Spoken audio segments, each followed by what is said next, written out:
Caltech, Stanford, Harvard, MIT, UPenn, Northwestern. Ben Golub has the CV of the gods. Currently, he's a professor of economics at Northwestern University, specializing in network theory, arguably the coolest thing he could be studying in the social sciences. On top of that, he's the co-founder at Refine, an AI startup that catches errors in research papers. And he's a micro-influencer on X with 69,000 followers. I had to sit down with him and find out why he's so goated, and if there's any interesting nuggets he could share from his perspective as a network theorist, startup co-founder, and professor that can help young, ambitious people get a leg up in life. Here's my interview with Ben Golub. To put it mildly, I feel like you're kind of goated. You went to Caltech for your undergrad, then Stanford for your PhD, and then Harvard for your postdoc. And now you're teaching at Northwestern's economics department. Not that many people get to experience this kind of, elite career path. What about yourself would you credit your success towards? Is it like a skill or talent, or you're just born with it? That's a really good question. I think being an immigrant is actually the thing that's the most notable thing in my own mind. So my family came to the United States when I was 7 years old in 1992. So I kind of, at one level, grew up as an American, but at another level, I always felt like I was not going to fit in exactly the same way. There was just the whole immigrant experience, very standard, kind of already made me initially weird. And I think that the initial condition that I kind of was not going to be normal, basically, that sort of created both incentives, like the default path wasn't just going to be to coast to like a good life, like I might have if I'd been born, like my kid, he's born into a very different situation in life than I had showing up in the US. And so I feel like there's a standard thing where that makes you feel like I'd better get something done because there's no like solid upper middle class foundation that's gonna like see me through life. So that's kind of the first thing. So it's the situation that you're in, not having something like stable that you can, or like something secure, like the family that you're born into, they didn't have a status or a place already in America, and that's why you felt like you just had to go up. That's a big source of incentive. So I think there was this other thing.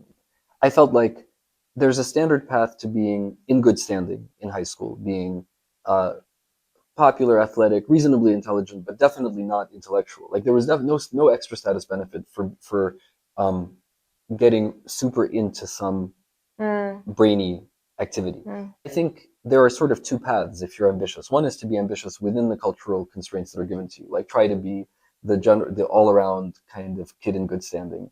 And that was really not an option I had. And then I thought, okay, then I can at least go all in on this thing of trying to be more serious, basically, about thinking than high school kids are supposed to be. So I would like read about, as I mentioned in class, I think, like Galois, doing revolutionizing math before he was 21. And I was sort of like, I knew that it was not cool to aspire to that or be interested in that, but because I was sort of outside the coolness system anyway, it made sense for me to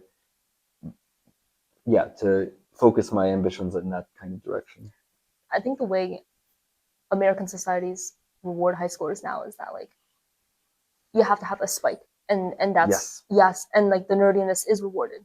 And I think in your case, like being smart and like being like caring about social network theory is like something that's like clearly rewarded. And so that's like would you agree that now totally, it's very different? Yeah, I think it's true actually that if you do pursue something and become, as you say, spiky, that's very rewarded by the college process and by society at large. Actually, it's just that relatedly, I think that the basic cultural value system that you get by default, unless you're in a very achievement-oriented family, is not going to lead you to a great place. Like the fact that so many American kids spend a lot of their energy on sports, and especially like popular sports like football and basketball, which for many people aren't really a path to anything. I think that's kind of a decoy and I didn't have access. I was only quite late in the whole game that I realized this whole spikiness. I didn't have like the standard college prep guidance. And so it was dumb luck. I wasn't doing it to get into college, but I realized later that actually being a weirdo is very rewarded in college admissions and beyond. But I certainly, my view when I grew up, I thought weirdness was under rewarded by the social structure of American high school. I think that probably is still true. But it is ironic that the rest of life, actually is pretty kind to people who got weird in a specific way. So, okay, moving on to like network theory, there's a lot of interesting things that network theory provides, which, the viewers can know more about if they take Ben Golub's class. But I think for, let's say the people at home, what is just the number one most interesting or like practical thing that you feel like network theory provides that you feel like everyone else should know? There are all these psychological studies going back to what we were just discussing. How much does what your parents do affect your outcomes in school, let's say? And when you try to measure that directly, there are at least some studies that show that the effect of parents' direct like investment, whether they, how much they spend time with their kids on homework and stuff, is actually, those effects are not large. But parents do one hugely important thing for kids, which is decide where they're going to live and where their peers are going to be. And there's also a lot of evidence that, the peer group you grow up with shapes your life outcomes forever. There's some amazing research coming out from a big collaboration of social scientists, including my PhD advisor, Matt Jackson, and Raj Chetty and others, that shows that basically what young people get through peers and through their peers' parents' knowledge indirectly transmitted has huge effects shaping their whole life trajectory. And then, of course, in careers and business, many of the things, when people look back on the things that were really pivotal to their path in life, networks are often very huge pivots, huge parts of the story. Other things that really matter, we study to death. Like, for example, we also know, the environment and whether we have a healthy or unhealthy, air and water environment matters a lot. And we try to study that very quantitatively. I think I'd like to say that our surroundings in terms of the people around us and the networks is equally important. And then the choices that institutions make that shape how networks operate. For example, a university like Northwestern, how do the clubs and the classes and the dorms shape students' social life? That's like hugely consequential. And yet, for a lot of other social science, we've gotten quite scientific about it. Some things we measure down to dollars and cents when it comes to like, tax revenues, public finance. But this, in some sense, a huge part of the tissue of the economy, which is the networks of informal connections that power it, we're only beginning to understand. And I think that's something that everybody can connect with. We had this conversation kind of in class where you're like, what do you guys think about AI? And then we all answered. But then you didn't give your like personal opinion. So do you think that AI will generate a permanent underclass? No. I think it's interesting that that's where the fear attaches for a lot of people, that people think about their own lives and they think about their career, their jobs, or their career aspirations for young people like you. And that's very salient. But my quick take on that is either we manage to make AI broadly good for society, which certainly involves most people feeling like they have access to a good life. Now, what exactly that'll look like is a big question, but I think we can all agree that having a large group of people, maybe a majority that can call itself a permanent underclass, is not a good society. So if AI can do that to us, it's a sign that we failed to make AI work well for society. And honestly, if we're not good at controlling it, it's probably doing things that are a lot worse. So I think basically the way I classify the outcomes is either we're not good at controlling it, and sort of messy things happen, for example, including a permanent underclass. But in that case, it's not under control. A few oligarchs control it. In that case, most of the paths lead to us being all dead quite quickly. So we'll all be in the permanent underclass of the dead. And if we manage to avoid those outcomes, if we do the things that matter now to bring AI to a place where it can go well for humanity, then we can make it go well in ways including making society work well, creating ways for us all to thrive and have satisfying lives, having some kind of job or fulfilling work where we can be at least as happy as we are now. So I'm not these intermediate outcomes. We're thinking of like normal business as usual, and some societies are very unequal. Like, I just don't feel like AI is too extreme, that it's going to land us in this like lukewarm, medium crappy world. It's either going to make the world really amazing or really unbelievably awful.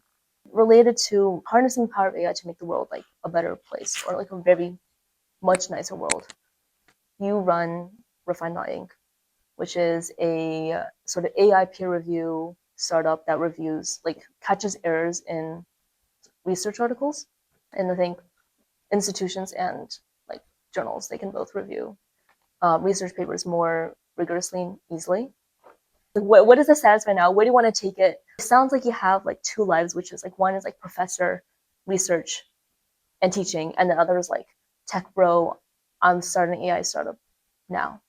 So it's like I feel like we don't really hear about that side. Yeah, So I guess a class. I would have been happy to talk about it. And I think it does really inform how I talk about a lot of topics. I'll say one big way in which it's changed my first career, my main career as a professor, is that I used to teach this platform stuff and other business strategy stuff, but with a little question mark in my mind, like, is this stuff real?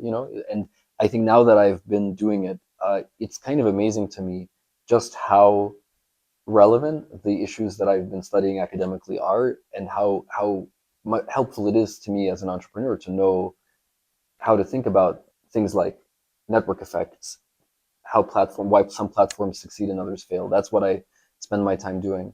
That they are closely tied, even though they seem separate. But it does take an immense amount of energy. And I've been sort of, I guess, effectively. I still feel like my teaching. I want to do. I don't want to turn my undergraduate kind of nerdy MMSS class necessarily into an MBA class because I'm an entrepreneur. But on the one hand, these identities are compatible, but it is adding a huge other part of my life that didn't exist before. Because I was gonna say, I feel like maybe because I'm biased, but like the most interesting concept in class was like the business applications of network theory. And maybe some people, maybe given the way MMSS is going, some people wouldn't mind it turning into an MBA class.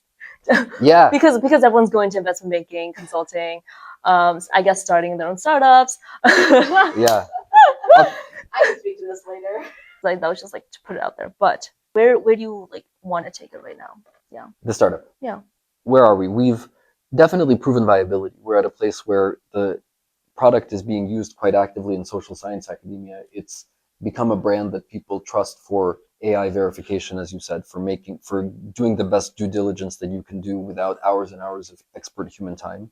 And so that's been exciting to me as an economist, because we're also collaborating with some of the top economics journals to bring AI into the peer review process. So in that sense, it's already a success, and it's commercially viable in the sense that it's basically self-supporting. We have some small amount of investment, but the business it was kind of always important to me to make the business almost bootstrapped, kind of like it's a really helpful signal from reality whether you can get people to value the thing enough as it is to be worth the resources, the engineering time, and so forth that it takes to develop it. So that's all on a good path.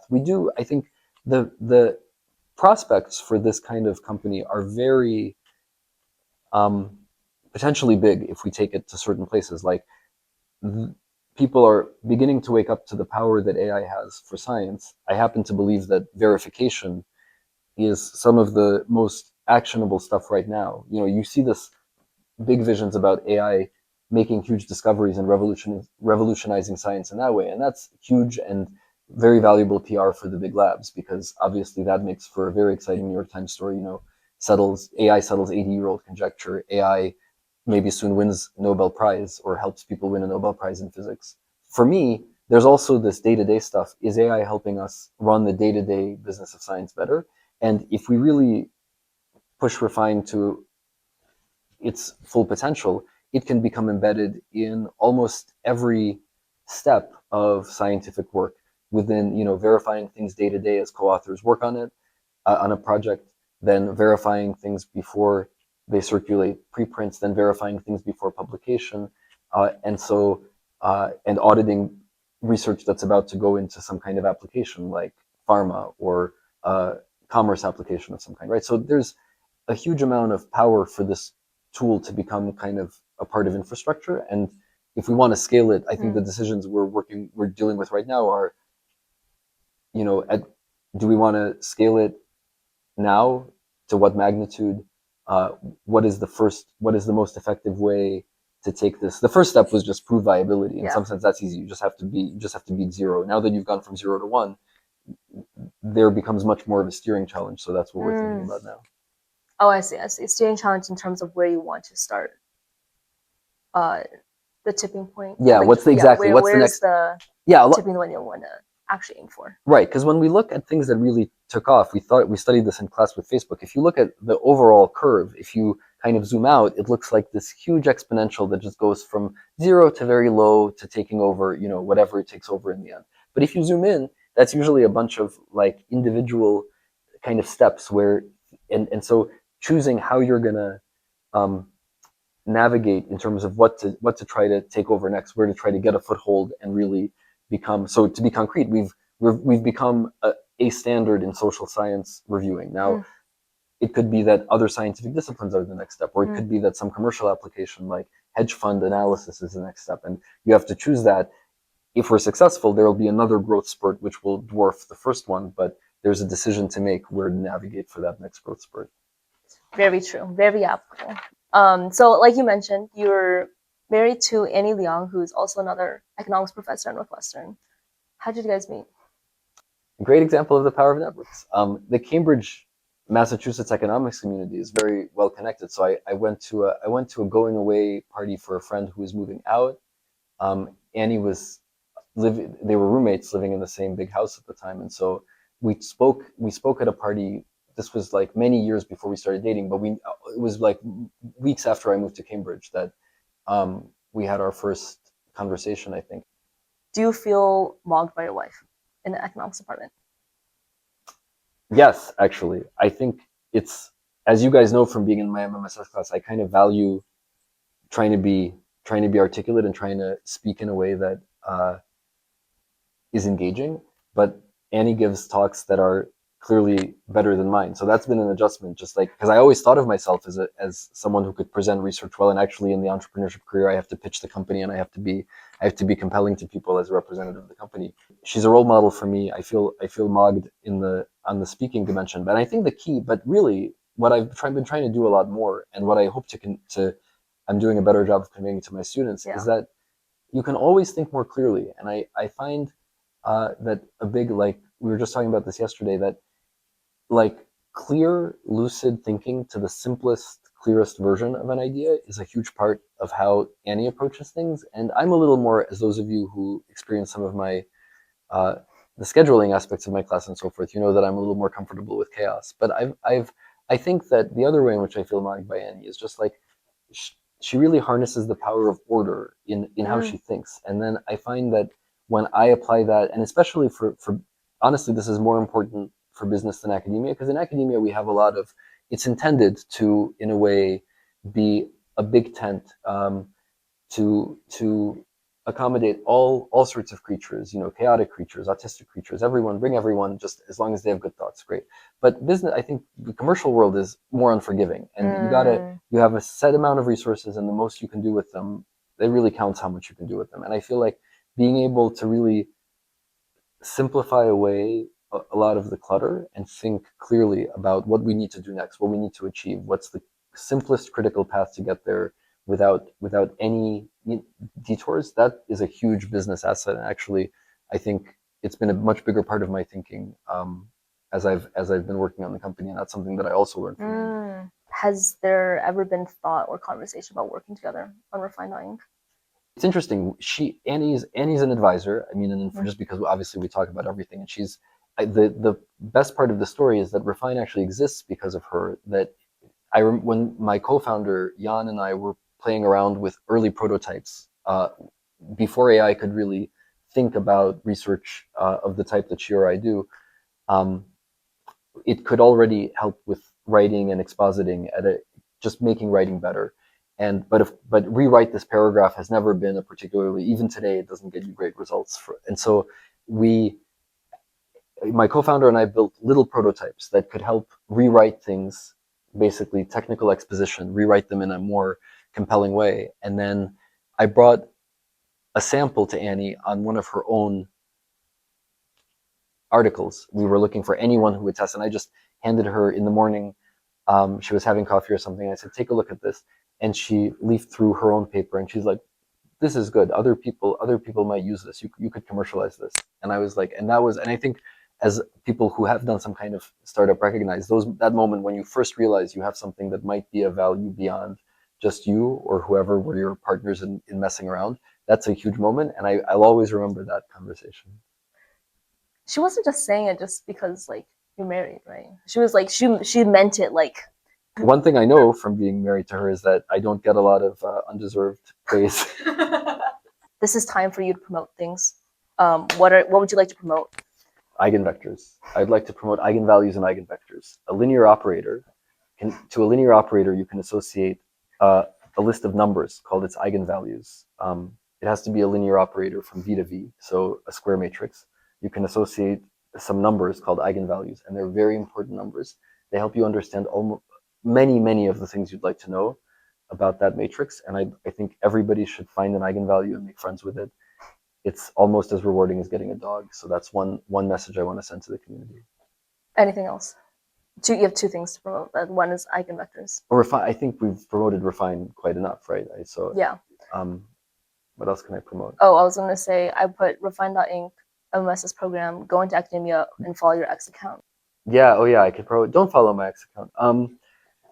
MMSS. Yeah, I actually think, no joke. I mean, MMSS is like a crown jewel of Northwestern. When Jeff Ely, who was the previous head, told me about it and told me about the possibility of teaching in it, it was such a big deal for me because he had told me about the students, and he was like, before I had come to Northwestern, Jeff was telling me about this program and the students, and I was just kind of, it sounded like a little too good to be true. And I have to say, like this, I just finished teaching this.